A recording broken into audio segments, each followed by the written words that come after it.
Can you hear me, Nitish? Yeah, I can hear you, Nihar. Fully audible.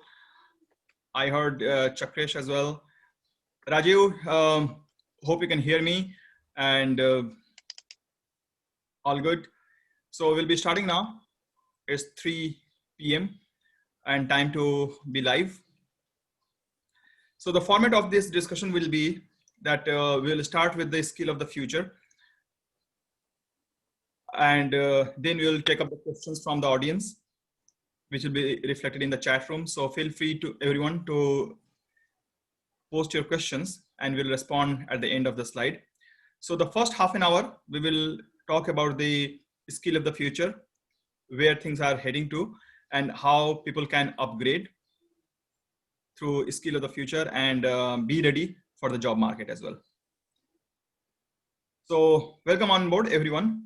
So just to introduce, my name is Nitish Singh. I'm Vice President in JP Morgan and founder of FinSapien Institute. And together with me, I have been joined by Nihar, Baldev, and Rajiv Tosyan. There are few people in the audience as well. So Nihar is based in UK and have been working in investment banks and various finance roles in last 16 years. He has been also active in various entrepreneurial activities time to time, and he has a deep interest in training people, skill of the future, technology, and of course he has been in the investment banking domain for last 16 years. So that is his strength and domain expertise. And Rajiv, another ex-colleague and prolific chartered accountant, and he has been also in the fund accounting and finance industry for 20 years. So Rajiv and Nihar, please feel free to introduce yourself and add if I missed anything. So yeah, thanks Nitish for the introduction. So yes, as you quite rightly say, I've been involved in investment banking for 16 years and currently working in the private capital market for BNP, working on the project management side. So I think you've covered the rest. So looking forward to the rest of the session. Excellent. Thank you so much, Nihar. Rajiv, did I cover you? Hello, Nitish. This is Rajiv, and thank you for quick introduction. By profession, as you rightly said, I'm chartered accountant, and I've been associated with finance industry for 16 years, where I have exposure with this fund admin part, broking side, and depository institution organization. And you already covered most of those stuff, so looking forward for this chat and the slide. Yeah, excellent. Thank you so much for joining us.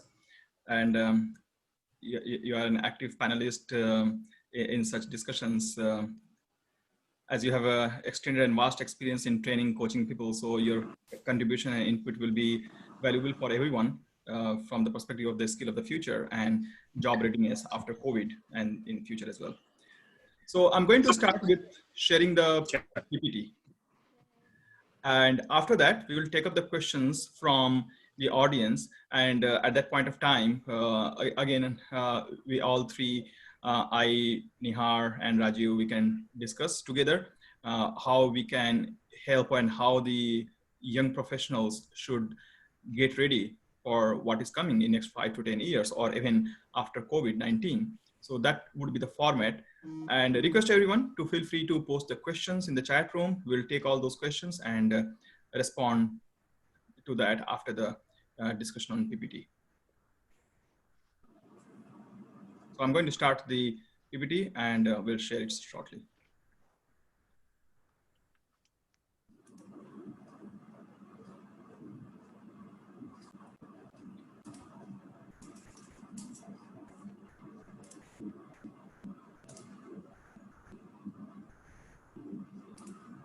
Hope you can all see the PPT now.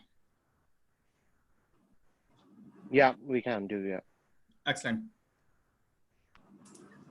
And again, needless to say, Nihar and Rajiv, please feel free to provide your input and your valuable experience so that everyone can benefit. So these are the key points from PPT. However, the experience always supersedes the bullet points on the PPT. So please add your valuable contributions. So this slide is primarily on future of the job market. As we have seen in last 20 years, entire global job market has changed. Some time ago, especially 20 years ago, when India went into the IT bandwagon, there was ample opportunities from the perspective of the IT and related technology.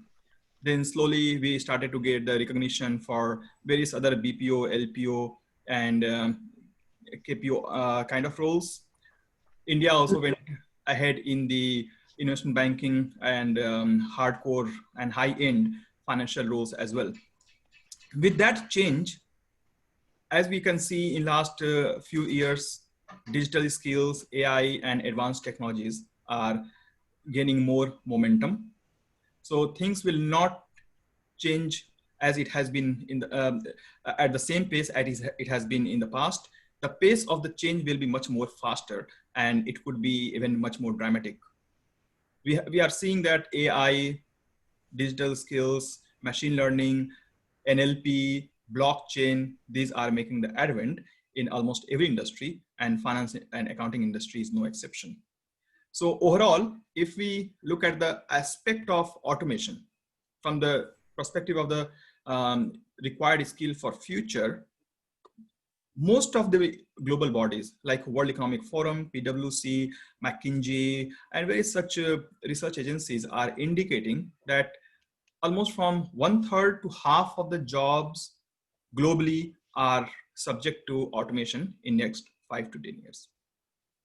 That means we still have time to upgrade ourselves or to respond to those changing needs of the job market. There is also some concern as to how this change in the job market will be. Will that be, will everyone be replaced by robots or the AI, or there will be just a change of the roles? The answer is the second option is more likely. The net number of positions will not be reduced. Of course, the job nature will change. So what we are seeing as the 4 trends between 2016 to 30 is that workforce is going to age a lot faster. That means the labor market participation will fall. That is one of the reasons why most of the large economies and the corporates are trying to automate the work. The second key change is that there will be job polarization. That would mean that while there will be automation at the low skilled job, which is repetitive, which is not very complex, there will be more automation at that role. So lower skill jobs will be automated at a faster pace. And also the amount of training at that roles are a lot lesser. So the challenge is that those who are unlikely to be automated at the senior level or expertise level, there's much more training at that end. However, there is a less training at the junior profiles or non-skilled workforce, and that is subject to more automation. Nevertheless, almost even middle management and some mid-skilled jobs are also subject to automation. So high-skilled workforce will be increasing by 36.5% by 2030. That is because all the low-skilled or mid-skilled job will be automated, and the number of jobs will start to grow at high skill level. So there is a polarization. So cutting out all the low skilled and repetitive jobs, anything that can be automated will be automated by AI and machine. However, those which are highly skilled will remain as it is. This is an indication that people and accountants and the young professionals at this moment, they need to upgrade themselves and find out the right skill which future requires. So here's an analysis of what kind of jobs will be automated in the future and where people need to kind of re-navigate their career. So as you can see in this colorful graph, jobs of underwriter, credit analyst, and loan officers are subject to higher automation. And do you know why? Why that is more likely to be automated? One thing that comes out is normally the work performance or the kind of nature of the job of the loan officer, credit analyst, and underwriters are very kind of rule-based. There will be certain ratios or the number that needs to be made. So there will be a certain tick the box exercise for underwriter, credit analyst, and loan officers. This is how they work. And if there can be a certain set of rules which professionals are following, those rules can very well be automated by a high performer computer or any algorithm set of rules such as AI or machine learning or even natural language processors. Those applications can automate such function which is based on the rules. So Nidesh, so in other words, just a set criteria is set. So certain, as you say, set rules will be set by the system, and there is no effectively there's no manual intervention at a large scale required. Once all the criteria are set and the code, for example, if the code is used, then that will basically run the system will basically do it and approve it or decline it based on those rules.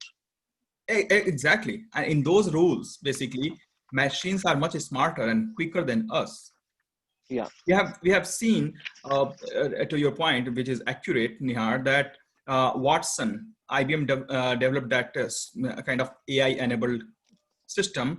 It was able to scan 300,000 legal documents within few minutes, within 11 minutes, and it was much more precise in terms of interpretations than a set of 15 lawyers. So there was a controlled test conducted that how the experienced lawyers had interpreted far less amount of contract as compared to a supercomputer. Supercomputers are like 1,000 times faster in reading out the article, journals, legal agreement, and inferring the right information from that.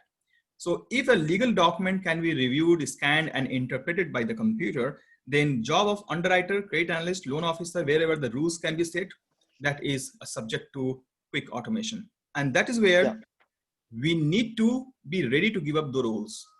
And we need to move on to those roles which requires more cognitive skills, decision-making, judgment, human touch, human skills, those kind of things.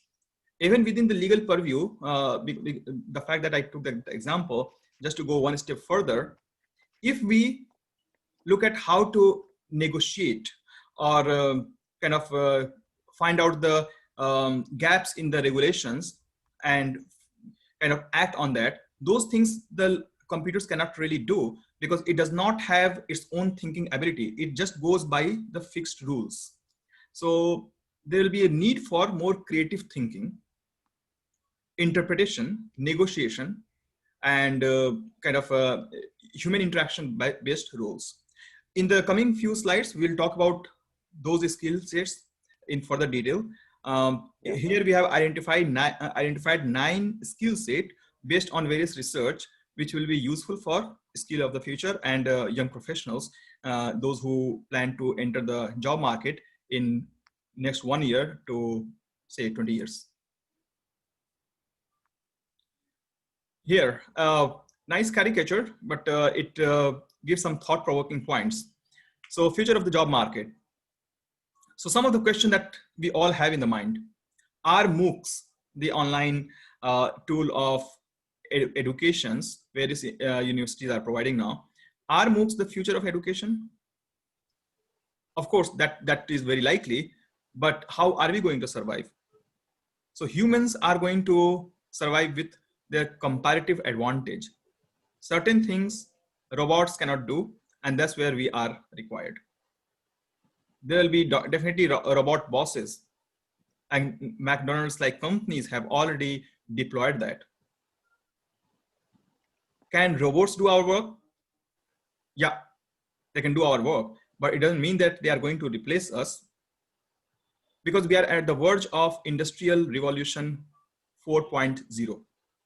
That would mean we are not going to continue to do the same job that we were doing in the last 20, 30 years. Now machines are going to read the invoice number, calculate the tax, and highlight the entire total amount. But as a financial controller and as the skilled person, it will be up to the new a crowd of accountants to find out the pattern and suggest how the cost should be managed better, where the sources of finance can be explored. So those kind of decisions will be the role of accountants in future. 20 years ago, a fresh chartered accountant or any fresh MBA finance would have gone into learning how to really enter the details into the system. That was the role 20 years ago. Now, it is not the case. As robots will take the basic role, we will go up in the value chain. So it is just that we have to make a trade-off between what robots will do, what machines will do, and how the professionals needs to upgrade themselves in the entire span of the job skills. So the next slides talk about 6 disruptive forces, which is making all this happen. So the first one is rise of smart machines and systems. So we all know, and we have seen smart homes are getting ready. By the time we wake up, the coffee machine will start buzzing, the heater and geyser will be on, off, the light will start to turn on itself, by the time you get up in the morning, 6, 7, 8, whatever time. So we are going to integrate that smart technology in our life. Technology will not be just an ancillary product. It will become our, maybe it will not be an exaggeration to say it will become our organ, especially when Tesla like companies are trying to integrate the chip with our brain. So smart machines are becoming part of our life. That would mean there'll be a lot of new capital, time, etc. saved for further investment and maybe more productive investment. Second change, which is driving the entire disruption, is extreme longevity. So people are able to stay healthy and live longer now. Average lifespan is extending. That means more aged population, and on the same time, there could be less younger population as well to work. Third is superstructured organization. What do we mean by superstructured is there has been a traditional structure of the organization until 2000. Now there will be a set of smart machine tool analytical algorithms which will be driving a lot of decisions. So as we have noted earlier, there could be smart bosses, robotics or AI, which can also act like a boss or the lawyer, etc. So there will be a superstructure created by the machines, which will be, if it is not imposed, at least it will assist the senior management and leadership of the organization. Again, that might not be a good news for senior professionals as well. Next one is computational world, where we have immense amount of the data, storage capacity, cloud, and on the same time, the programmable system. So everything has become programmable now. Be it laptop, mobile, or any single chip or the pen, every applications or the softwares are being programmable even by the end users. Next one is a globally connected world. In this era, there is no job security or guarantee of the job if one is not able to compete globally. Second thing is, we are connected globally. That means the cross-cultural understanding and ability to work with a diverse set of people are becoming critical as well. And that is another disruptive force, because the old set of and style of working may not be able to give you the employment or status quo. Everyone needs to evolve and be able to learn new skills to work in a new landscape of the world business. And finally, new media ecology. So what I mean by new media ecology is we are not anymore relying on the typical Word document, Excel and PPT. Right now, the input of the data is coming through various medium. Of course, we have noted FB, YouTube, etc. But even the official presentation are becoming more visuals, like Tableau, click views, and animated PPTs. So all these new tools and technologies, immersive technologies such as extended reality tools, mixed reality, virtual reality, these tools are being used in training, development, education, official presentations, etc. They are also used to develop the AI further. So all this new media ecosystem that is being built, that also plays a lot of disruptive role in the business we are facing now. So these are the key 6 disruptive forces that we have noted. And what does that mean for the skill of the future? Is that we have identified 9 key skills that everyone should be gearing up to.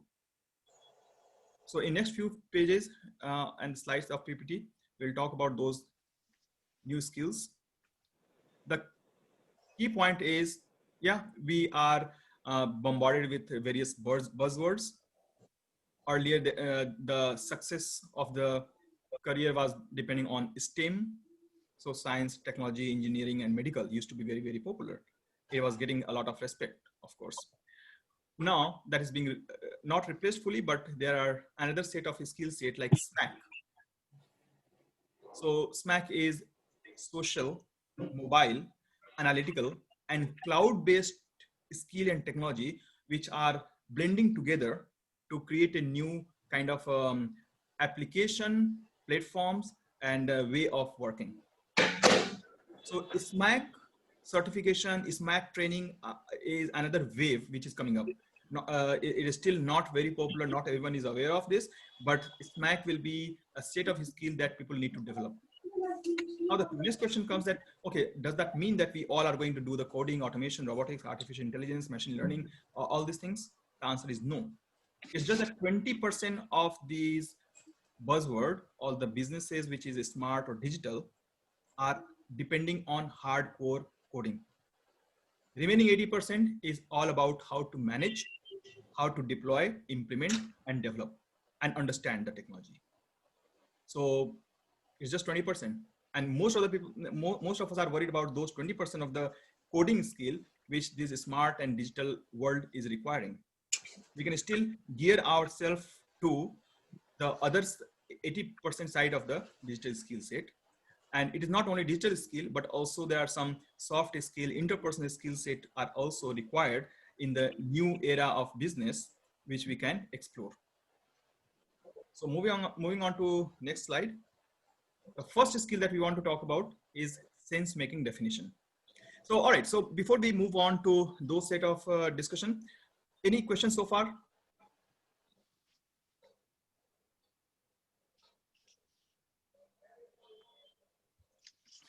All right. So briefly, sense making definition is, we are trying to highlight that we are bombarded with tons of data. We know that right now we have 45 ZTB data in the world, and by 2025, it will be 175. So simply speaking, 5 times we are going to have more data within 5 years. It means there will be too much of data and information. How do we make sense out of this is the key. And sense making skill is required in the new digital era. So IBM's latest supercomputer, Watson, recently took on human contestants at a game show, basically. So it's trying to say that our ability to make sense of the data is going to be super critical when so much data and information technology will develop. So is that something like data analytics, Nitish, that we're talking about? Yeah, data analytics and comprehending what is behind the data. So converting data into information and making a good decision out of that. That skill is very, very important, because we have all the softwares, but still our ability that we have garnered through millions of years of ages of evolution is going to be important. And that sense making cannot be coded. Next, the social intelligence definition. So social intelligence or emotional intelligence, which is the terminology popularized by Daniel Goleman some 25 years ago. This is getting prominence because when the world will be more digital, robots will be doing most of the manual work.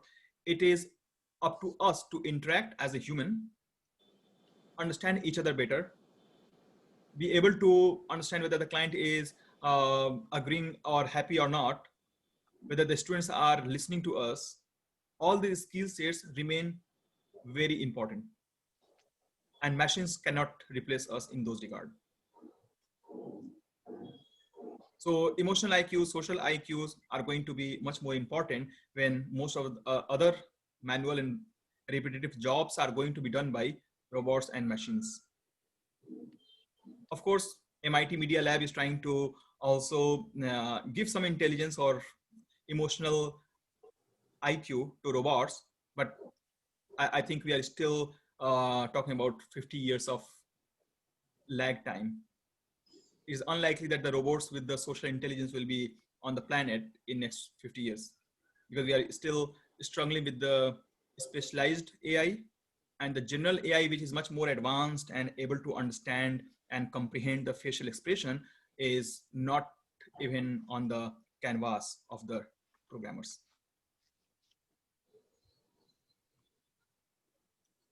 Novel and adaptive thinking. So that is essentially situational leadership or situational adaptability. We know, and it's quite a cliche to say that, okay, dinosaurs were extinct because they could not evolve. The same thing applies to everyone right now. As the times are changing, our ability to adapt with the new technology, new tools, and new era is critical. And hence, it is a very, very important business skill. Often in the interview, we have also faced that if the candidate says, that this is how we have been working in the past and we'll try to work, it does not appeal. As the leader or even the HR executives know that we are looking for the candidates who can try new things, who can act as per the situation. So situational ability and adaptability are critical nowadays. We are in the hyper competitive world. Things are changing very fast. By the time products are developed, the market moves on and it becomes redundant. So adaptability is a skill set which are very, very, which is becoming very important. Cross-cultural competency. Yeah, indeed, we are in the plug and play world. COVID-19, thanks to this, has made the world much more cross-cultural and diverse. Because if everyone is working from home and just digitally, play and plug system, then anyone can work from any part of the world, not only the country.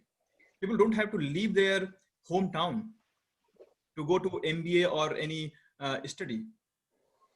They can stay on their desk throughout the life and they can retire from their own desk. That makes the ability to act cross-culturally much more important. And cross-cultural competency is much more important than IQ even. So there's research of Scott Page, and he found out that the skill set to work with diverse set of people is valued much more by the organization, and it adds more value to the process than somebody who is very high IQ.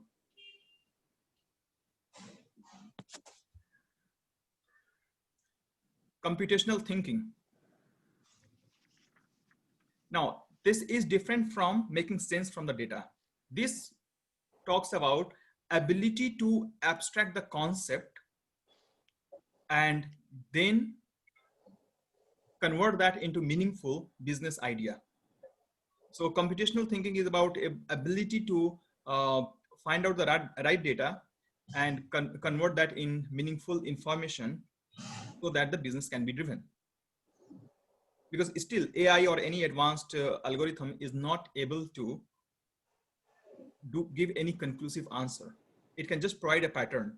Those patterns can be false as well, right? Because the computers have some certain cognitive limitations. And in that regard, so those who are aware of statistical tools, there is something called false false correlation or spurious correlation. So often it happens that maybe whenever you go out, it starts raining. And in few months, you might draw a conclusion that whenever you go out, or maybe because you go out, it starts raining. So those kind of inference computer can draw and give to you, but it is up to us how we analyze and understand that. So that is computational thinking.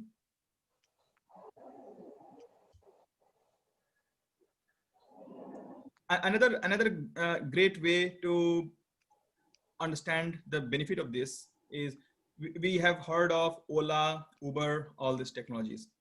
How Ola made such a, and even the hotel chains like all these companies are making a great business model is that new technology is not there. All the technologies are already available. And people are coming up with the new thoughts and designing the entire business model using the existing technology. That technology itself is not a groundbreaking development, but ability to design something out of thin air or maybe using some existing technology is another skill set, and it helps in entrepreneurship as well as in the business and employment. And this is something the new professionals need to develop.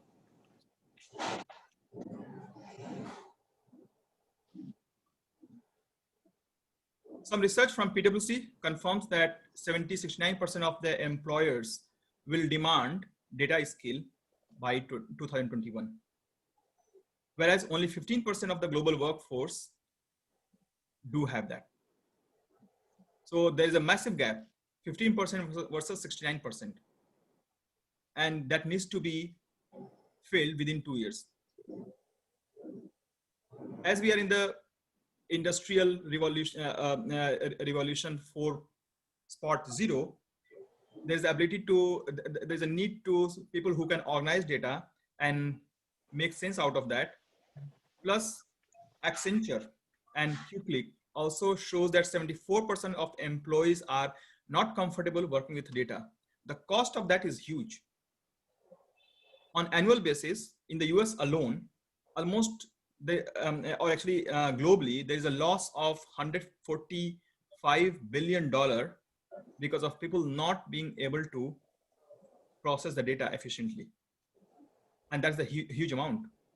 Almost 1/3 of the countries in the world have less than 145 billion of the economy. And that much of the worth is lost because people are not able to really make sense of the data or process the data.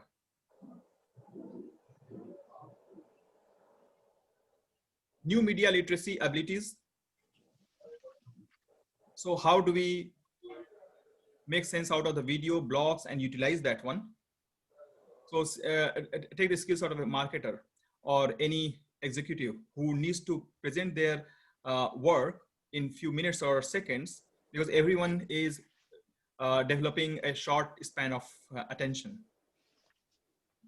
In many cases nowadays, if you prepare a very impressive project plan and you try to showcase to senior leadership, they will not give you more than 30 seconds maybe.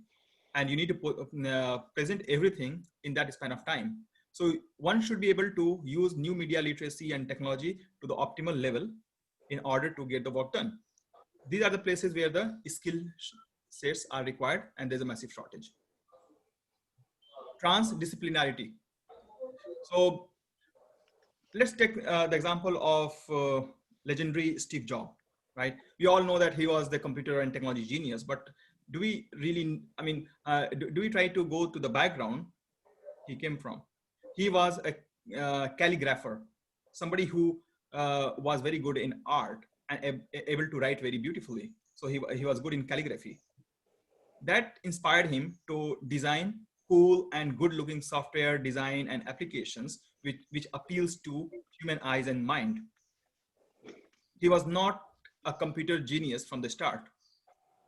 He used his artistic abilities to create the world-class computing products. So transdisciplinarity or multidisciplinarity means one should be able to connect various disciplines together and create the synergy of ideas to develop new thoughts or new business. Because computers, AI, all these advanced technologies can definitely make sense of one particular given stream, but they cannot kind of blend and mix the ideas to come up with something new.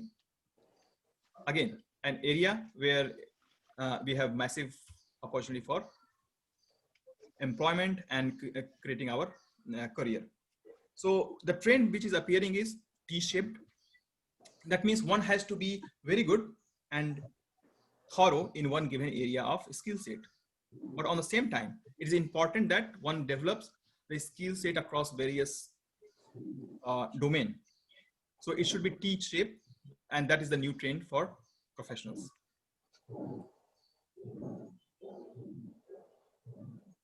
Design mindset. So there was an impressive study done by a neurobiologist, and finding was that if somebody is sitting in a very high ceiling environment, the ideas and the thoughts are much more creative and wider as compared to somebody at the low height ceiling. Of course, it's very hard to understand without further research, but giving credit to the neurobiologist, it suggests that based on certain design, one can change the thinking, the habit, and various other performance parameters. The bottom line is designs matter. Somebody who can design well can sell well. And those kind of skill sets are super critical when the basic works are going to be done by the computers. We can go into the area of designing cool things.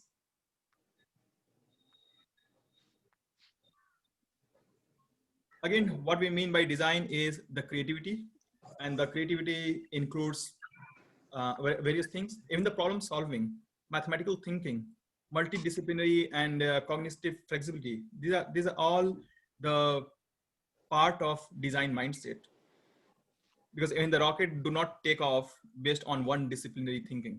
It requires the blend of various skill set. Any product is not developed just by the coding skills. It again requires some social marketing or design abilities. So the mixture of all this makes a good designer, and that's where the US has been particularly very good at. If you look at the history of US economy in last 20-30 years, they do not manufacture things, they design things, and other countries are manufacturing. So that's what the modern economy is going to be. The manufacturer will not be even the country. Things will not be outsourced to manufacturer or the country. It will be outsourced to the robots or the factories, smart factories. And people have to become designer, just like US has been the designer of the world in last 30 years.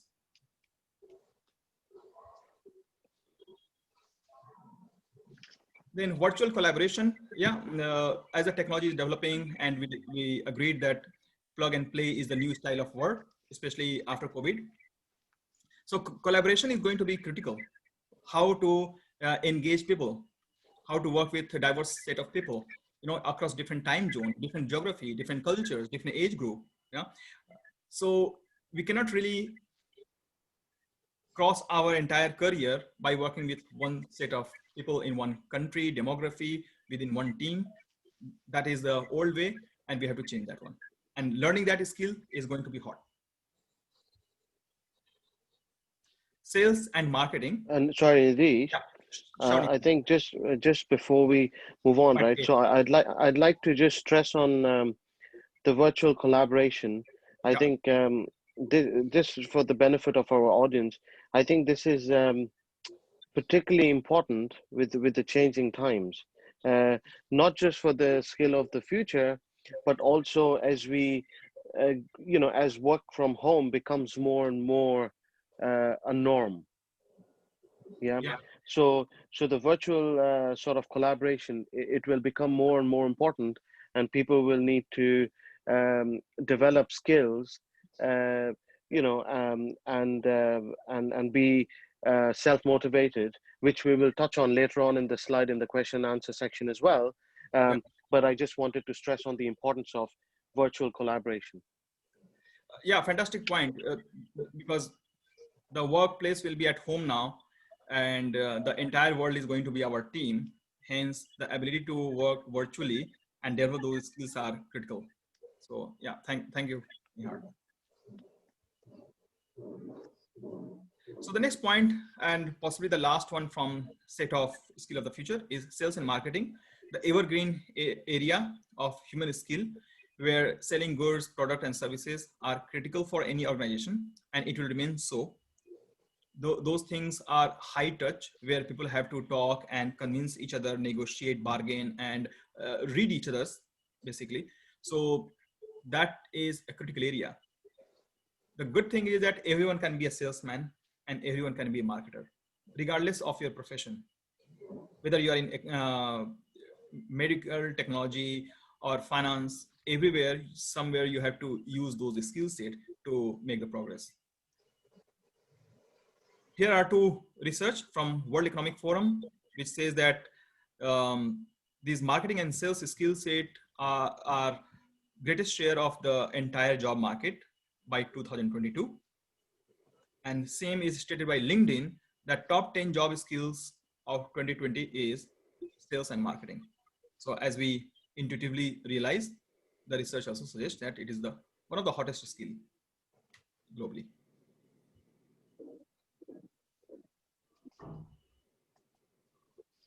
Now the question comes, we have talked about all these skill set, and yeah, we all agree that it is needed, but how to acquire those skill sets? So soft skill, design thinking, sales, marketing, all these things which are learned gradually. There's no single classroom which can teach all of this. Also require varieties of different way to learn. Like if you want to learn sales and marketing or some leadership skill, project management, etc., we can take part in voluntary activities. If you want to develop some creative writing or creative thinking skills, writing blogs, maybe act as freelancers in this geek economy, watch videos, even read books, find mentors to learn and get the guidance on those skill set, and ask for help from seniors as to how to develop those skill set, and get the tips. Going outside the comfort zone, that is another critical area to develop new skill set, especially when it comes to soft skill, design thinking, sales, marketing, because normally a day-to-day job might not offer you all these required skill set. You need to take up voluntary, part-time, project-based, geek, freelancing activities, and try to diversify your own time. Use your time productively, diversify, take up new challenges, work without money, work voluntarily, because skill sets are important and one day it will pay off. So it's not necessary that you always have to work for pay, because if the skill needs to be developed, you should find out the work that might not pay now, but definitely in future it will be vital skill sets. Your managers and colleagues can also help and support. So I think it's a very critical area, important area. So Nihar, Rajiv, anything that you want to add? Yeah. So yeah. Please, Rajiv, go on. Go ahead. Yeah. Thanks, Nat. So one of the experience possibly which I had, I think I would like to share in this forum. Yeah, please. So when we started working from home somewhere towards end of March, I was quite happy. Oh, I need to work from home. I will be with family, and I can kind of enjoy my family life as well as I can deliver what is expected out of me.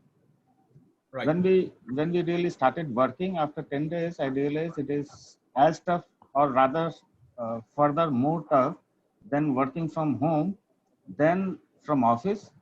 And to be honest, till that point I never had that virtual team where I need to manage virtual team. And that's where initially I struggled. I had some struggle for a couple of weeks, thereafter, a set pattern was, so I started learning that how do I do it. I did a lot of Google. How do I manage things? And the other part was I started. I fixed my place. This is where I'm going to sit all the time when I'm working for logged in and working for office. This is my fixed place, and that's how I started then streamlining things. And then though it is little difficult, it was little difficult, but then I learned, and now things are really good. But before I started, to my mind, it was like, okay, working from home is a privilege. And after started working from home, I realized it is actually not a privilege unless you have the right set of skills, not Right. just as individual contributor, but even as a leader or a manager who can take along the team and give, or rather meet organizational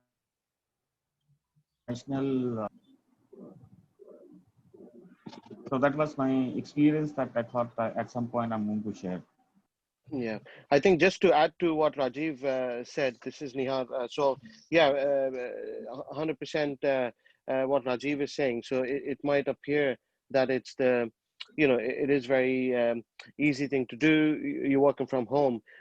However, there are challenges to it. First, you need to, as Nidesh touched on earlier, you need to um, up your game. You need to get mentors. You need to upskill. You need to speak to your seniors, and give things time. If you're using a particular product, you need to spend time to learn, um, and and also then you need the discipline, um, while working from home. And I think it's Yeah, very and it becomes very easy to forget because you're at home and home is your office now. It right. becomes very easy to sort of work all day without realizing. So it's very important to sort of take your breaks, and make sure the productivity remains before you get burnt out. But 100% there are challenges from working from home. But considering that that's where the future is going,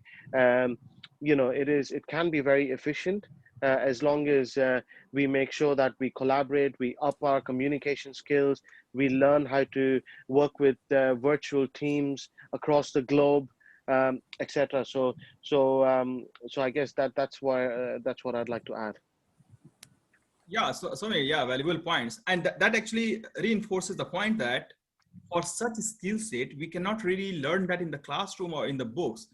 So Right. say colleagues like you, or you can go, one can go to the managers and ask that, hey, I'm not able to manage my work and life because of the virtual environment. And I don't know where to draw the line, where to stop working and start focusing on my work life. Those things are not available in any training course. Those things to be learned by dirting the hand or facing the world head on. And those skill set can only be learned with help of maybe even the colleagues, just like you all have discussed.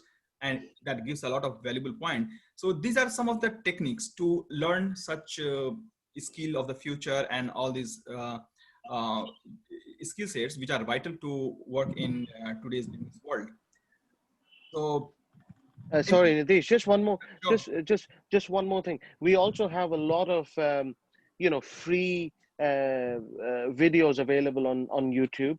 We also have LinkedIn Learning for any of our, audience who might be registered, for the LinkedIn Learning, which is a paid thing. But again, there's a lot of free material out there. If one wants to learn how to code, one wants to learn how to learn digital skills. It doesn't necessarily, I mean, even FinSapien Institute offers a lot of courses. So it doesn't always have to be expensive. There is a lot of material available, but the important thing is, to make yourself avail of those free learning material and to upskill. It's not enough to just sit back and think that, okay, I know this system and that's it. You need to constantly upskill in this changing environment. Excellent. Yeah, great inputs. And thanks for reminding that there are like, in modern world, there are loads of free materials available, just like MOOC, yeah, LinkedIn, YouTube, and skill sets can be upgraded using those tools nowadays. It's just that we need to know that there is a new skill set required and it is going to be, in demand in future. And here we go. We have ample resources free of cost available. We have to just know and then make the commitment. All right. So moving on to few other suggestions. So on digital skill, I think Nihar has already covered that. Decide what skills you want to learn and find a training course and devise a training plan. So if you want to learn, say, AI or machine learning, you need to upgrade or learn Python, R, Anaconda. Yeah, I know it seems like a zoo where all the snakes are teaching AI, but yeah, these are the programming codes basically required in ML. So whether it is R, Python, or even Java in some cases, these skill sets are all online.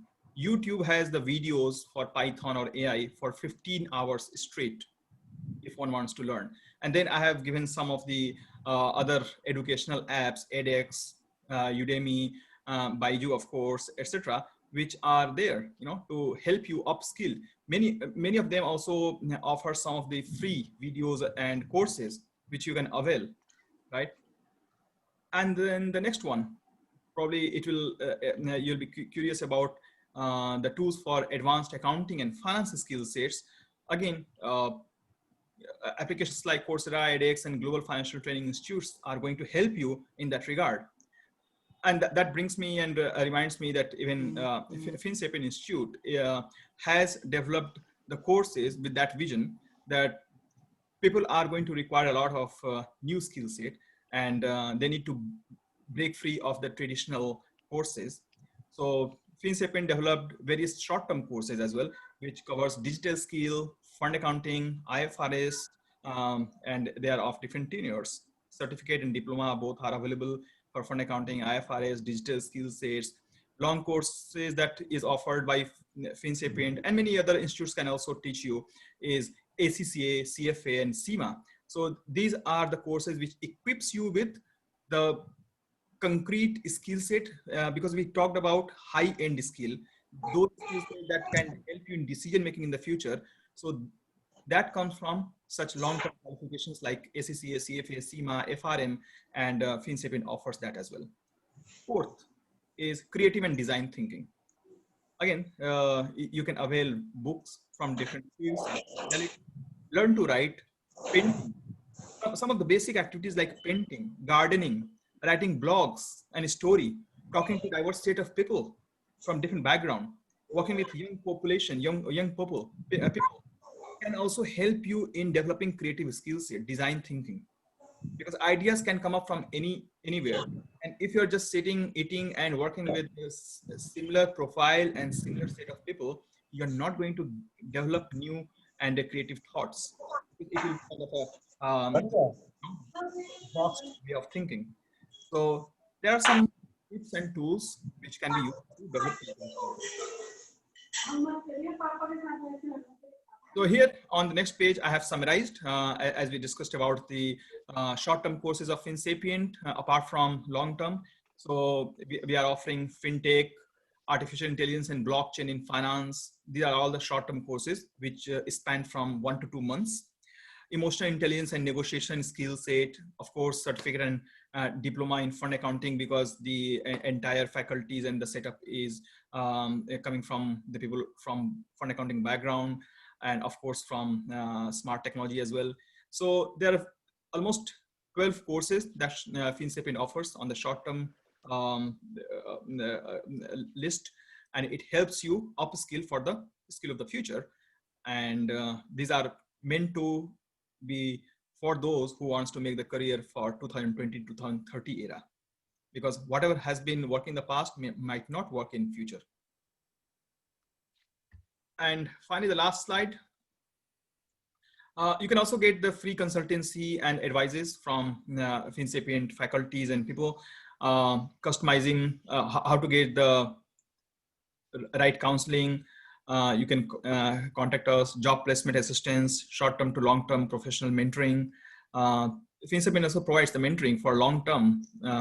Straight after completing your qualification up to 5 years, you can be associated with us, and we'll provide you the guidelines and the advices, mentorship in the career.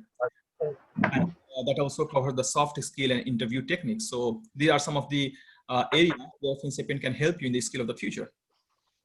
Anything else? Yeah, so I think just to add to that, Nitish. So as you quite rightly said, if we have a list of courses, and obviously FinSapient has designed these courses based on the trends and where the market is going. If anyone is unsure as to what course to pick, which is the right course for them, they can always contact FinSapient, and FinSapient will be happy to sort of help them choose which one to go for. Yeah, as you say, these are 1 or 2 months courses that will equip them, for the skills of the future. And I would highly recommend, our audience and anyone who looks at this video to avail of this opportunity, because there's a huge amount of research and thought gone into design these courses. So I would definitely encourage people to sort of avail of these.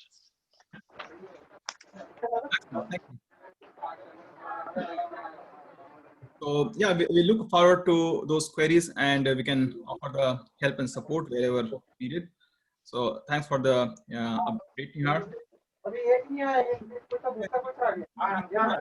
I think there are some questions that we can also discuss from the audience. There are some that we can cover, such as when people are asking that what should be the right courses and career after BBA or BCom, or what would happen after COVID. So those kind of questions you want to go through as well and discuss?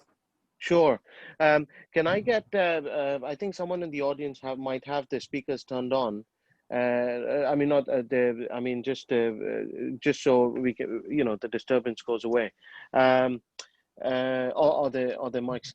But I guess one of we'll go through a few questions, Nitish. So I think one of the questions was, what should I learn, after BCom to get the job and career? Yeah, this was one of the popular questions. So I guess you have touched on this, Nitish, but I guess there are various career options now, pursuing the short-term finance courses that we went through that FinSapient offers. These are only 1 or 2 months of duration, and obviously if they want to take longer courses, we also have those options available. And then we also have courses in sort of IFRS, digital marketing, fund accounting, forensic accounting. So these are some of the courses. In terms of long-term courses, again, Nitish, you have touched on it, that we have ACCA, CFA, CIMA, FRM, etc. And then you also have the traditional routes, which is doing the MBA, and master's program, etc. So that's. Would you like to add anything to that? Yeah, I think this is fantastic, and I think somebody has a question. Sana, you want to ask something? Please.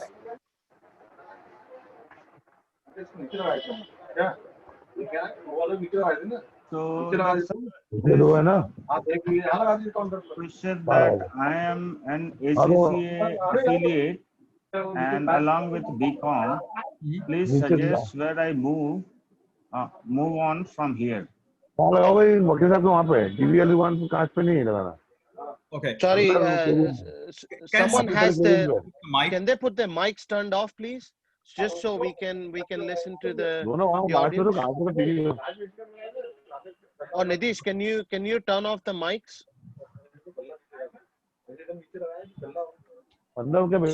You can mute everyone. You have that right. You are the organizer.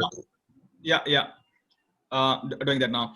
So basically, the question is that as an ACCA affiliate, one can go for certificate and diploma in IFRS. That is one route, because typically once you have done ACCA, you have one very strong qualification completed. It covers various strong areas. However, if you want to update further for what is happening in the market and some other latest courses, you can go for certificate and diploma in IFRS, because IFRS is like really grappling the entire world. There is a requirement for almost 1 million IFRS specialists globally, right? That is one thing. Secondly, if you want to know that how to get the employment, if that is your question, that how to go after, what to do after ACCA affiliation, you can take a couple of routes. Touch base with professionals, your friends and colleagues in the industry, in the banks, in the financial services and other places. Connect with the recruitment agents, consultants, connect with people on LinkedIn. Social media can also help you getting the visibility and connecting to the right people. Also, your own visibility makes a lot of difference. So write your own blogs, your own content on YouTube, and make your presence on the social media, because often employers also look at your profile and they try to check about you online. And once you make your brand as a specialist for any subject or good in any area, people will really like to hire you. So these are a couple of ways to go into the job market and connect with people. Of course, if you need any other advice or tips, drop us an email or call us. But these are some of the top of the league advice that we offer to those who have recently completed ACCA examinations. So is this particular person, have they completed ACCA or have they completed BCom? Just Hi. for my, yeah. Yeah, hello. I have Hi. completed ACCA. I'm an affiliate. I've also done bachelor's in commerce. So currently I'm looking for employment, but because of COVID, I am unable to, get a good job. So I was thinking, should I upskill my knowledge or Right. So Sana, you're breaking. So we got your question. So my advice would be that you can go for some other short-term programs. So as I suggested, IFRS is one of them. The second one is fund accounting. So that is again one of the area that not many professionals know about. So in India, there is around 250,000, and I know it's going to give you a little shock. There is 250,000 jobs which are related to fund accounting. So if you look at all the employment opportunities in the banks, I'm in the one, and various other colleagues are there. JP Morgan, Citco, VTOs, Citibank, Goldman Sachs, Deutsche Bank, and there are raft of banks. If you add all the employment opportunities, there are almost 250,000 jobs which relates to fund accounting and related industry. So you can also learn those courses. That is also again for 2 months. It can finish quickly, and there's an immense opportunity. Also, it is a very niche market, because once you learn, there's a massive, it is a premium job basically. Because I'm sorry, I'm interrupting you. I think I have done IFRS because ACCA teaches us IFRS, so I don't think there is a need to do a diploma in that. Yeah, if you're looking to refresh your knowledge, then that is a different thing altogether. But yeah, I think, but recently I did a course on robotics, because that is really gaining knowledge these days, and things like cybersecurity. Machine learning, but somewhere I feel that see, I am active on LinkedIn as well, but and I think I spent a lot of time daily on applying for jobs in the big fours and wherever it is available, but somewhere I think there is something missing, which is probably not making people reachable. Sana, can you hear me? This is Neha. Can you hear me? Yeah, sure. Go ahead. So so that's a really good question, and I think I would highly encourage you. I mean, you don't necessarily have to go into practice. Yes, you have applied to the big four. A lot of people who do ACCA don't necessarily end up in the practice. I would highly encourage you to get in touch with us. We will FinSapient. If you go to the FinSapient website, you'll get one of the, you'll get our email address from there. But I would definitely encourage you to to go down the industry route, because unless you have a particular preference and you say I want to go into the practice, because within the industry you can still apply your accounting skills, Right. but at the same time, if you go into the fund accounting, you are dealing with the different sort of product knowledge, which ACCA will also teach you, like your equities knowledge or your options knowledge or different products. Right. And obviously all the big multinational companies that Nidesh has mentioned, JP Morgan, etc., have set up offices in India, in Mumbai, in Bangalore, Hyderabad, etc. So I would highly encourage you, because you definitely seem to have a very good profile, and you are doing all the right things. So do get Thank in you. touch with us, and we will help you, in sort of giving you advice and sort of go through all the different courses. Doesn't mean you Sure. have to join, but Yeah. please do get in touch with us. Sure, I will. Yeah, and we will sort of take it offline as well. Thank you. Thank you, Sana. Excellent. So Nidesh, another question that generally is being asked is, how would the job market be after COVID, and how can we ready ourselves to cope up with the requirement and be in that best fit category, right? So, to my mind, uh, the professional qualification and experience towards a job definitely is needed, but along with that, some of the skill sets which are now all the more important and are required. One, as even Nihar rightly said at some point, that we need to be self-disciplined to make sure that we are logging in at the right time, we are doing our job, etc., etc.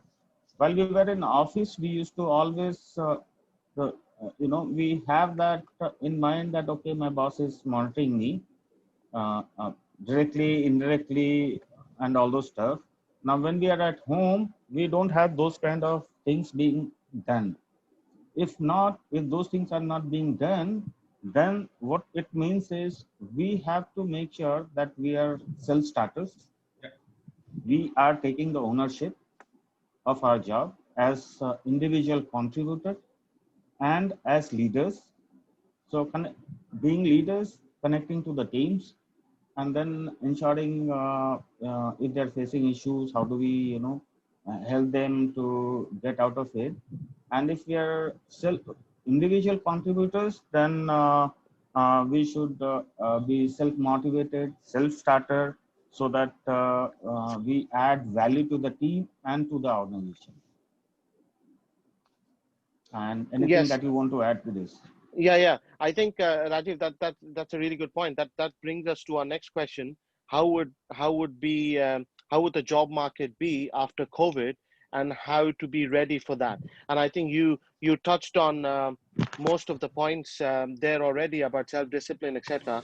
So yes, the answer is, as you already touched on, COVID will change the job market quite significantly, whereby a vast number of people will be working from home. And the competition for quality staff will be higher, because not everyone can work with ease in remote setup, for obvious reasons that you touched on, Nidesh and Rajiv both.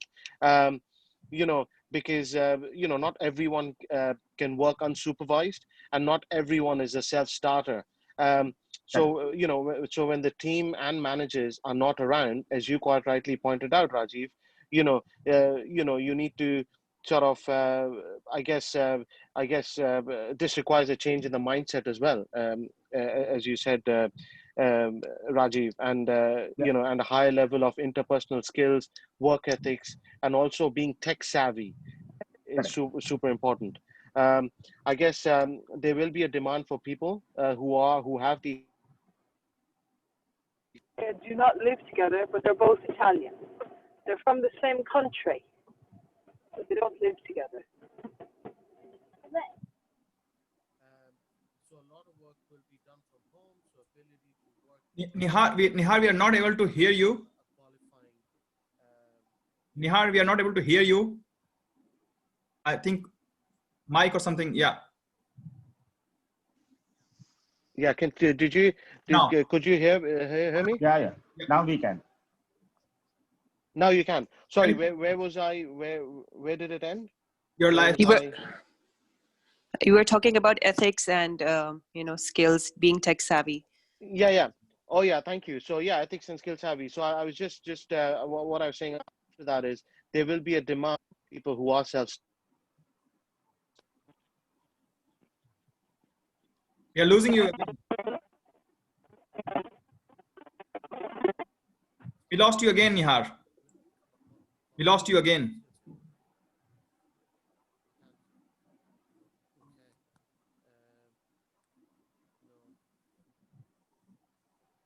So we lost you again in last 1 minute.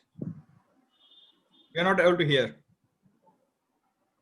Sorry, I can't hear you. I can't hear you.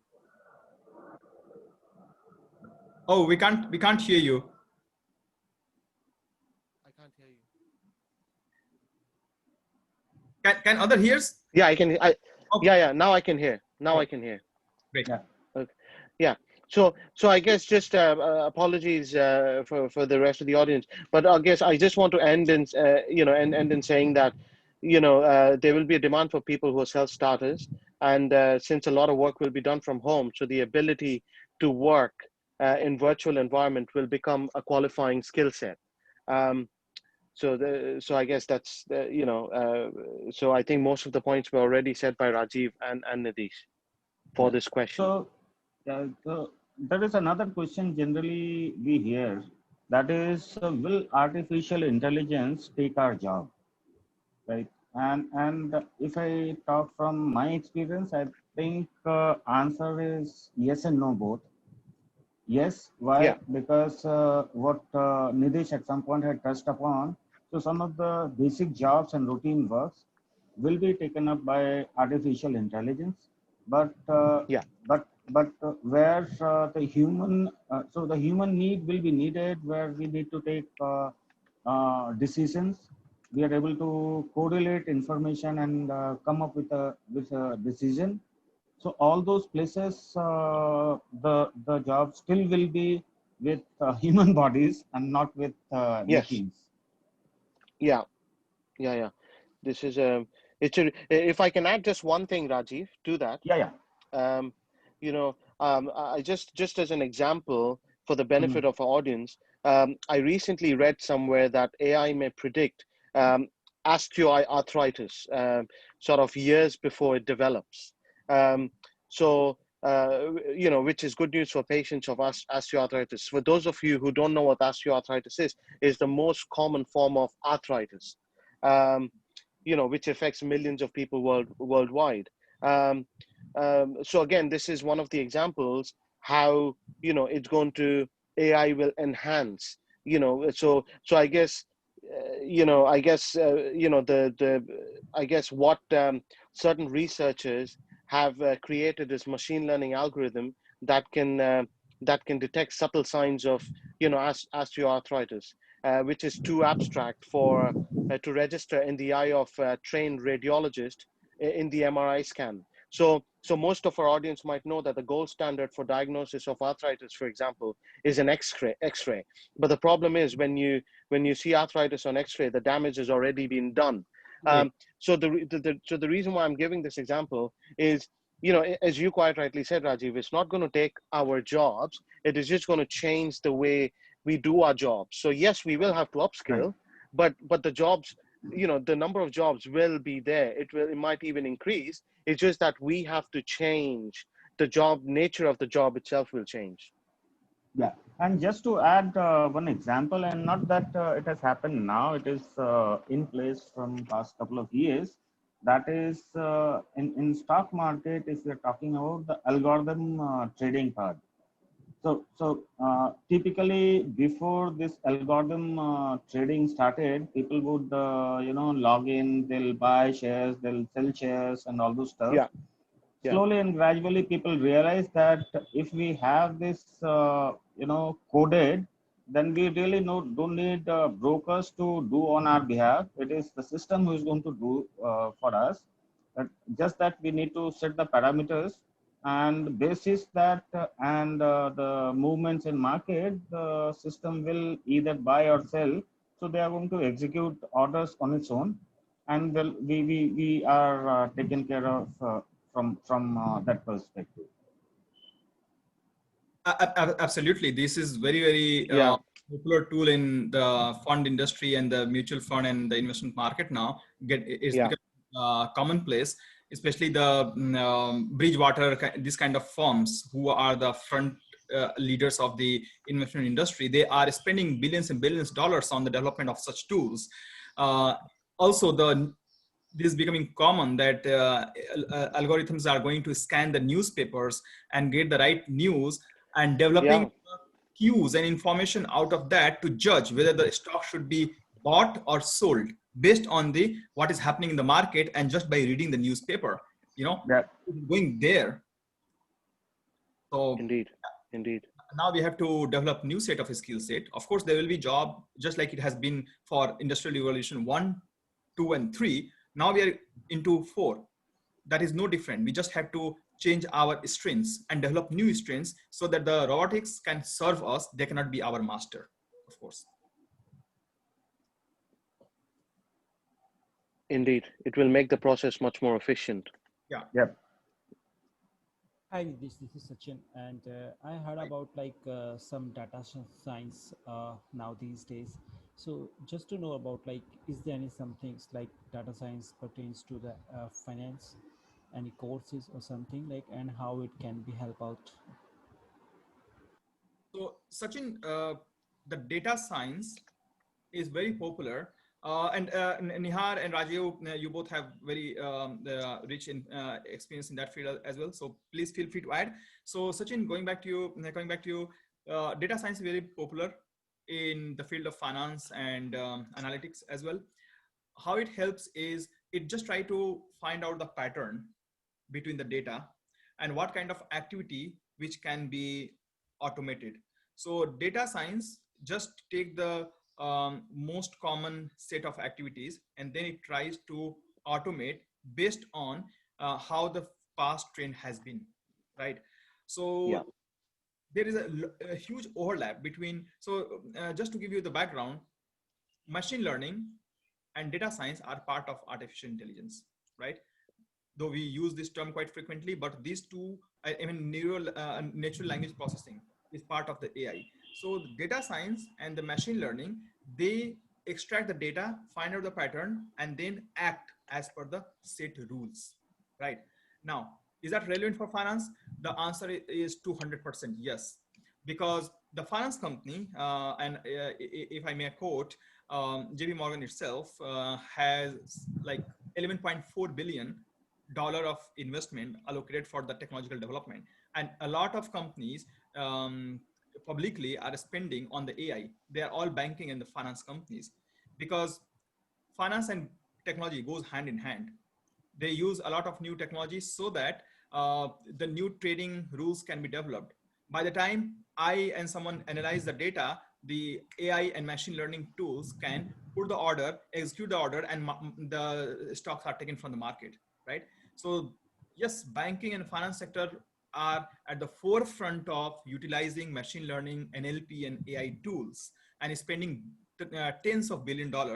How to get those skill set? Let me put a point of caution here.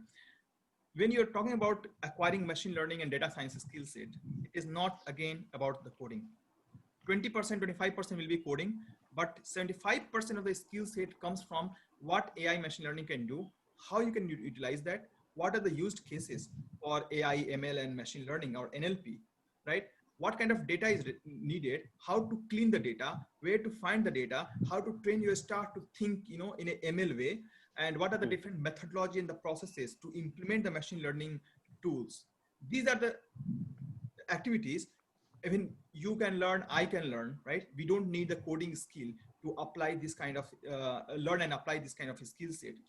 So the bottom line is that these skill sets are for the finance professionals, and FinSapien Institute has developed the training courses in the AI and machine learning for finance professionals itself. Yeah. Mean that how to work with that, what are the strengths and weaknesses, where to apply this kind of technologies, and we have the list of 100 to help finance professionals apply those skill set in the workplace. So Nihar and Rajiv, over to you, please. Yeah, so I 100% agree with you, Nilesh, in terms of the way things are going on. And just to quote a very small example again from the real world. Now, if you're talking of fund administration business, so there's uh,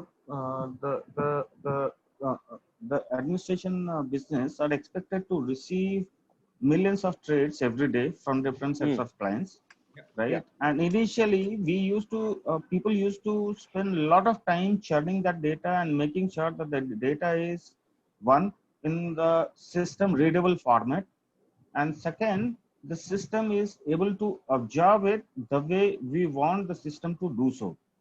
And now with the automation now in place, the system does that part. If we have exceptions, it throws out and sends the mail to the respective recipients internally and externally, which they look at the mail, change the data set and resend it, so that no one needs to manually intervene and spend a lot of time to make sure that there is no garbage in stuff, right? Yeah. So Fair enough. I kind of 100% agree with you, Yeah. Nilesh, on this. On this, I guess just again, as Nidesh and Rajiv touched on these things, I'd just like to add very little to it, because I agree with both of them. But one thing we need to understand when we're talking about data science, the number of data, as we are, as Rajiv touched on, the number of trades are increasing, the number of data is increasing, and it is increasing. I don't have the figures at hand, but it's increasing, immensely. And so Right. one thing we need to get used to is working with huge amount of data. Yeah, that is one thing. So when we talk about data science, we are talking about we're not just talking about data analytics. First, we need to get used to working with huge amount of data.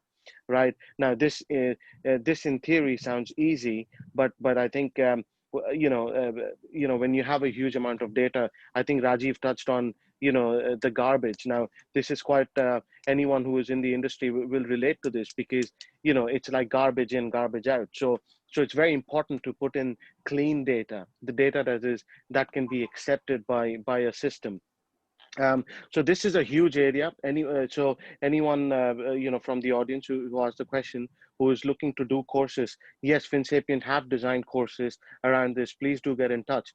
But the important thing is, all of us will have to get used to working with huge amount of data, and this will be part of, I think, the future sort of skills for the future.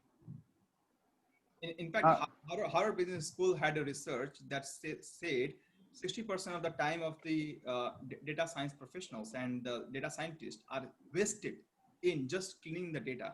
So Indeed. the right data ecosystem within the organization is important for the success of data science and AI, etc. And another research also suggested that one of the biggest reason AI implementation is slow, because the executives, the managers of the banks and other multinational companies, they are not aware of what is AI, ML, AI, ML, NLP, blockchain, etc. They don't know the things beyond basic definitions, beyond the one-line definitions. Because of that, their implementation is very slow. Hence, there is a need for people to upgrade themselves, learn, and understand these methodologies, right? Right. Most of the people are just afraid of these advanced technologies, thinking that they have to go and learn the coding from scratch, and they need to go to engineering colleges. This is false information that has been. Yes, and Nitish, I would just add one thing here. A very beautiful point that you raised in terms of people not having details in terms of uh, the artificial intelligence and all. That is one, and second is first thing that possibly with change in the environment and the way jobs are going to change in coming future.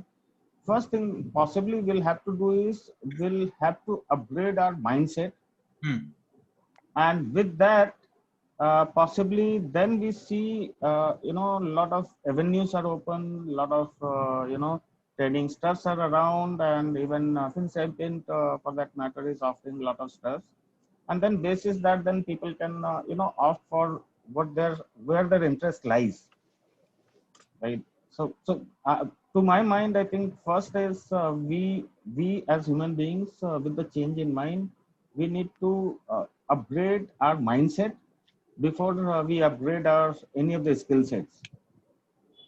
Yeah, it's cultural shift, the approach shift, the mindset change. Correct. Yeah. So yeah, that's where things are stuck. Great point, Rajiv, because that's where things are not being implemented. But again, the World Economic Forum research suggests that 25% of the world GDP will come from AI by 2025. The concern Wow. is that those who are still thinking that, okay, AI can be pushed back or deferred, or they don't need to learn these smart technologies, they will face a thunder of the automation suddenly once all these AI tools are up and running by maybe 2022, 23, then the heat will be faced by the various professionals. So it's good that we wake up and we adopt this technology, we learn this so that we are at the forefront of the change. We are already on the cusp of the change, but now we need to be the driver of that. And that's where the objective of this webinar was to bring those discussions on the global platforms. Indeed. I mean, even if you look at things like, I mean, this is, we're talking about this today, but people in the industry have been involved in this for years. For example, I can go back maybe 6-7 years ago when I first looked at the checklist that we use in the fund accounting, and using sort of AI, or sort of coding, so you don't have to manually go through the checklist. So just to put it into perspective, often finance industry, because of the huge numbers involved in the fund accounting, and the amount involved, and huge amount of institutional investors, technology is always it's finance industry is always the last place where the technology, because of the people are afraid there's a risk. So there's a huge until it's tested and proven, it is not implemented. But it is inevitable. It's that this is going to happen very soon, because the whole sort of technology and the testing and the machine learning AI has already sort of been in the radar, for almost a decade now. It's only the matter of time before we see it sort of everywhere, if you like. Yeah, and Niyar, very good point that you touched in terms of fund accounting, and has been my experience in past 8 years, when I kind of I was an individual contributor, and then I started looking at some of the stuff where we used to juggle a lot on Excel files, and Indeed, yeah. with that we got that okay, we need to put formulas rather than we struggling every month and every week when we have deliverables. Yes. And from that we went to a level where you sign off your set of tasks, the other teams are going to sign off their set of tasks, and Yeah. then you see nav getting auto populated on the system, Yeah. and you just review and send it. So something where we used to spend 8-10 hours a day on Indeed. one fund's deliverable, now it is Yes. 2 hours job, or maybe Indeed. 1.5 hours Indeed. job. Absolutely. So you are doing a lot more of the, should I say, it becomes a center of excellence. So you are doing a lot of the sort of job that is reviewing. It's more quality work rather than doing the work that is time consuming and repetitive and monotonous. So this is where, you know, a system can do those things. But we as humans will still need to, as you quite rightly say, Rajiv, it will take us 2 hours, because all the heavy lifting has already been done by automation, with the help of automation. And then again, coming back to the point prior to that, is that the data has to be clean for a system to work efficiently. But once we Yeah. have these things in place, then your analysis, your decision-making skills, your review work, so the human intervention will be required, but at the skill base rather than, you know, the heavy lifting, if you like. Right. Right. Excellent, great, very insightful discussion from both of you. And I would just add that the same thing we have noticed with regard to financial reporting, financial statements. 10 years ago, we used to do everything manually and mapping the trial balance to the balance sheet and primary statements. Not anymore. There are loads of like smart tools, which is automating the functions, and we can just do the high level checks once the primary statements are completed by them. So same thing happening across the board for all the banks, financial services. Great input, both of you. So Just Nitish, just one or two quick questions. Maybe you and Rajiv can quickly touch on. So so what digital skills are more important to me is one of the questions by our audience.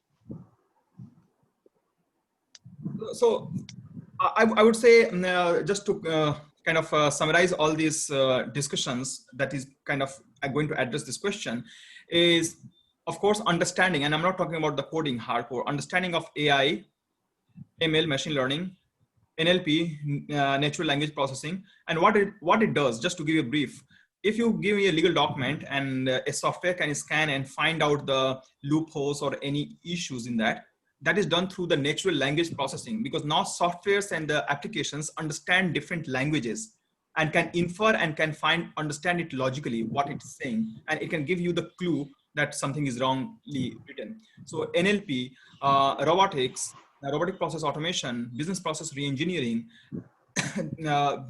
and then application of various mixed reality tools. You know, these are some of the smart and digital skills that is needed in the market currently.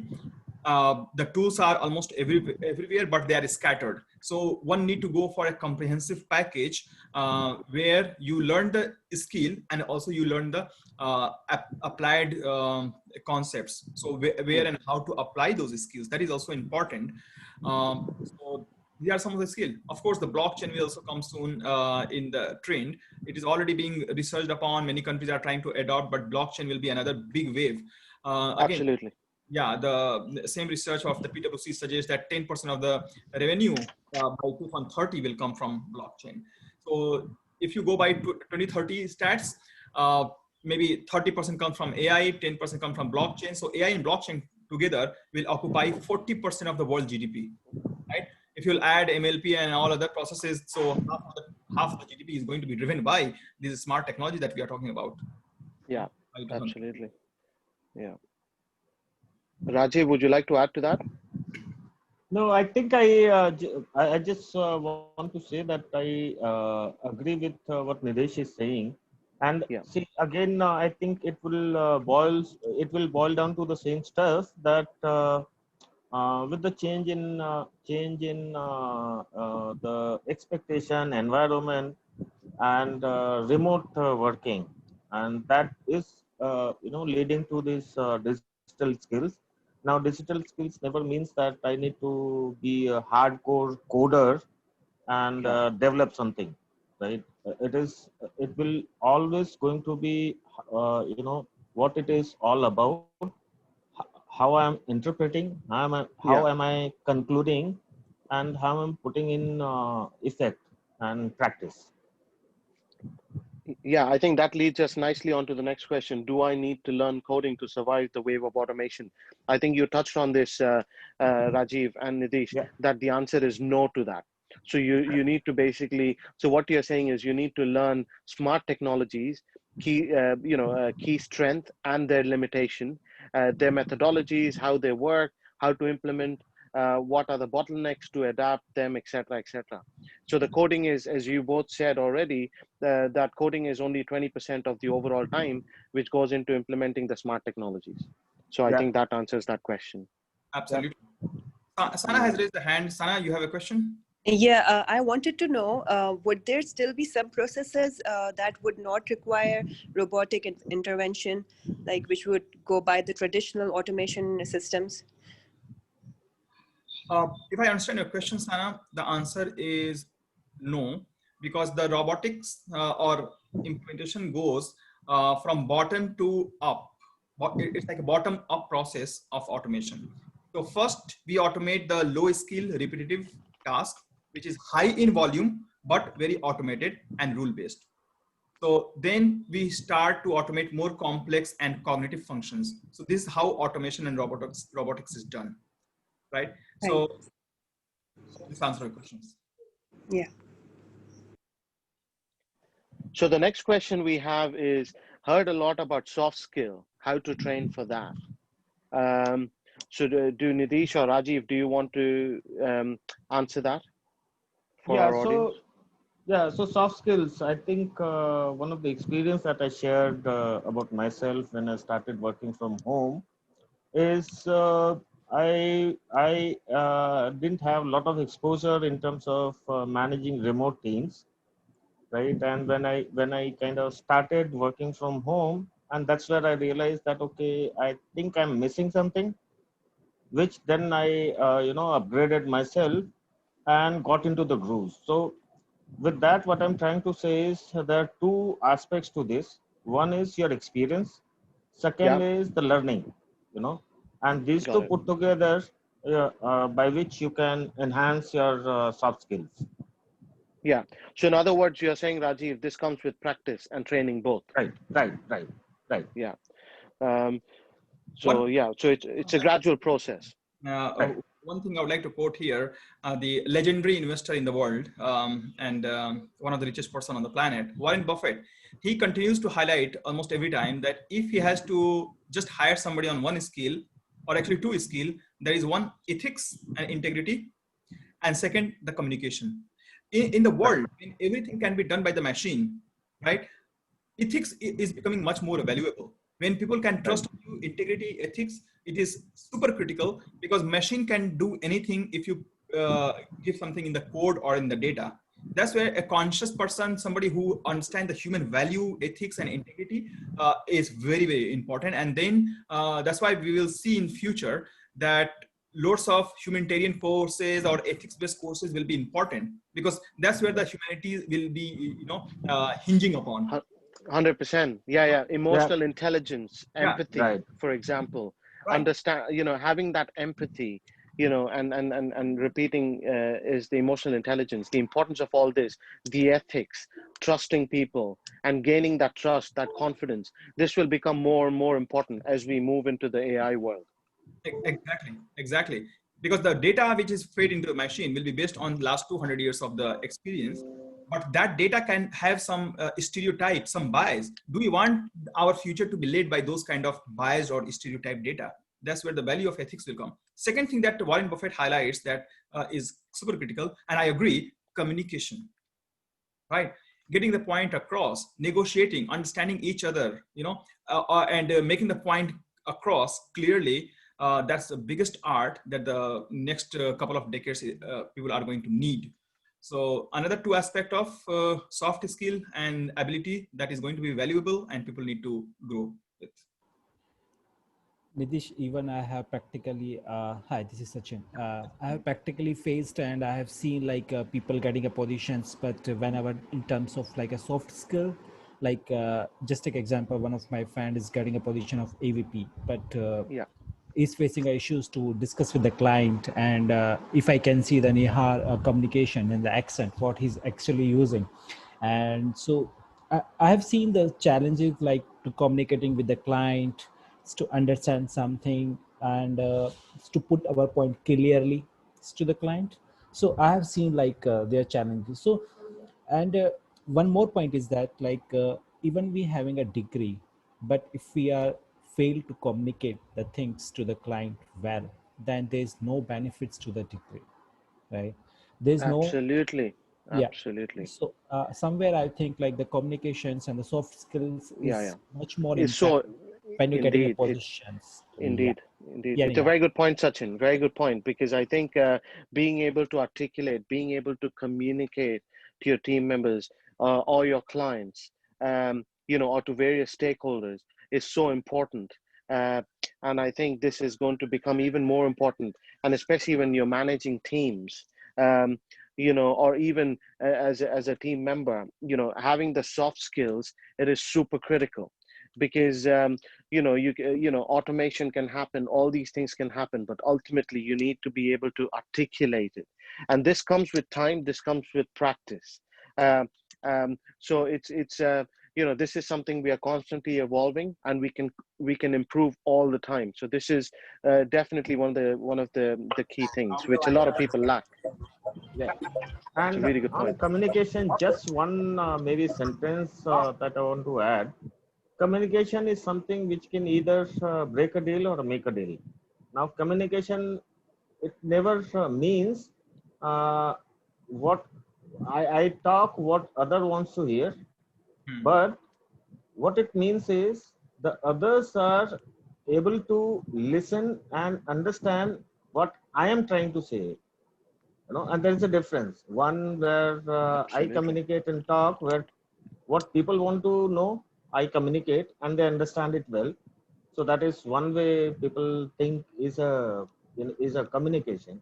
But the art of communication is i- what I want to communicate. People listen to that and take it as is and understand what I meant, right? And that's where people go with deal breaking stuffs. Yeah, no, no, it's really good, Rajiv, because so you're saying that it might not necessarily be what you want to hear, as long as I can articulate my point and Correct. explain.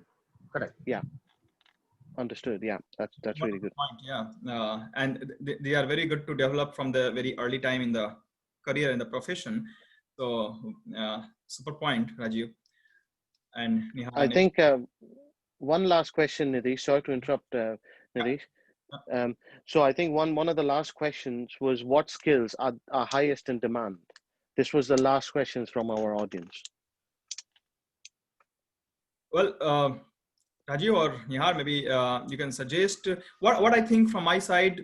The skill highest in demand is adaptability. No matter how much we learn, we talked about the AI and all these smart digital technology, but who knows? Maybe 10 years later, something new will come, and quite likely it will come. The quantum computing, which is waiting to be, taking over the world again, which will be much more powerful than AI. So there will be always evolution and transformation. The ability to adapt and be agile with a changing environment, that's the most critical skill, because then you are ready to do anything the world is going to offer or the world is going to demand from you, right? B, we all have agreed communication is a super critical skill, because if two Yeah, people can talk, two people can understand each other, then business will continue to flow and grow, which machine can never take over, right? Right. These two things right. say are the hottest one that will remain in demand. Yeah, Yeah, and just to at some yeah. point during our discussion, we touched upon more or less all the skills. One of them which we emphasized was selling skills. If we are able to sell things, right? So that again, we used to have in past, we used to have demand for that.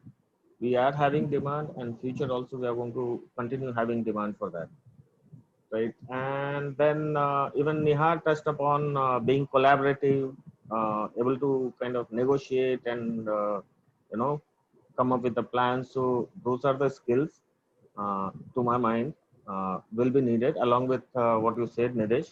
So Yeah. so and Nihar, if you want to add anything. Yeah, so just to add to that, 100% agree with both of you. I think just to add a few statistics, the WEF estimates that 10% of the global GDP will be stored on blockchain by 2027. AI will generate 25% of jobs by 2030. So I just wanted to add a few statistics to put this into perspective. But I think as you, Rajiv and Nidesh both touched on, these are the statistics. But ultimately, the collaborations, the soft skills, the ability to learn and adapt is supersedes all this.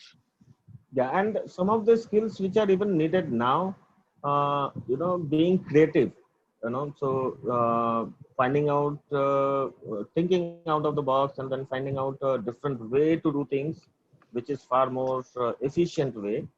And then problem solving attitude, another, soft skill. So again, these are the ones Absolutely. which are still in requirement, and I think those will continue to be in demand. Absolutely.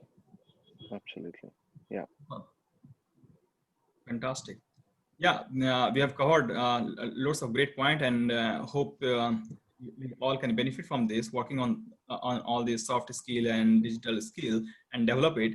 And even I need to refocus on those skill sets because it is a matter of constant evolution. Communication, soft skill, interpersonal skill, negotiation, and all these skills are always work in progress. And we need So to. I'll tell you one thing, soft skills are something which anyone can never say that, okay, now I'm done and I've got mastery. Yeah. It has to get upgraded, and with all the individuals, that applies to all individuals, and it has to get upgraded frequently. If not, then at some point we may realize that, okay, I think we are and if we don't upgrade, maybe we are out of the market. Indeed. Indeed.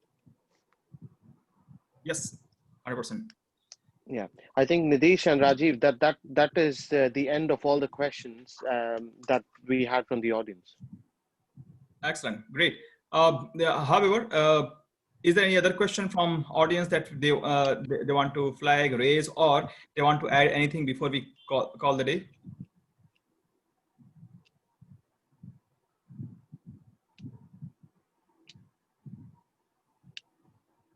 Okay, we take it as no. So thank you so much, everyone who joined. It has been a very fruitful and productive discussion. We exchanged lots of good points and learned together. And I hope this will benefit everyone, and it will be posted on our social media platform as well, and so that the remaining people who could not join for any reason can also benefit. However, I really feel glad that we have discussed so many good points and learned from each other. Thank you, especially Nihar and Rajiv, also to share your insight and vast experience with the audience and with me as well. So thank you so much. Pleasure, Nidesh, as always. Yeah, my pleasure. Right, great. Thank you so much. And we'll request everyone to contact us in case you want to discuss anything else, you want any counseling, you have any doubt relating to career, how to connect people, how to make the right career choice, which skill to choose. If you have any such question, please do not hesitate to contact us. I have provided the mobile number in the chat room, which is 9560381799. And then email ID connect@insapient.com, and we'll revert to you ASAP with our input. So thank you so much for your time. Just one thing, Yeah. Nidesh, just one thing, last thing probably I would want to add. Please. So Nidesh is requesting, please contact us. Now, please don't consider as a selling point. Yeah. We want to be there to help you. Indeed. And the courses that we are offering, in case if you feel like joining those courses, feel free to join. Else, if we can help you, assist you to grow in your career path, that will be the most happy moments for us. So Indeed, this is absolutely. just not a selling point, which is I thought I'll just highlight here. Again, fantastic point, Raju. Yeah, it's a good that you reminded. It's not for the selling point, but if you need and you think that we can assist you in any way, feel free to come. And if you think that, okay, we should do another webinar on any other topic that will help you, you can write to us and we can consider that one, so that whatever way we can help and support this as a community and the professionals group, we are happy to do that. Yep. Thank you all for the patient listening. And it was indeed a great session. Thanks, Nadesh. Thank you so Yeah, much. Raji. Yeah. Thank you, team. Thank you very Thanks a much lot. indeed. Thank you. Thank you all. See you later.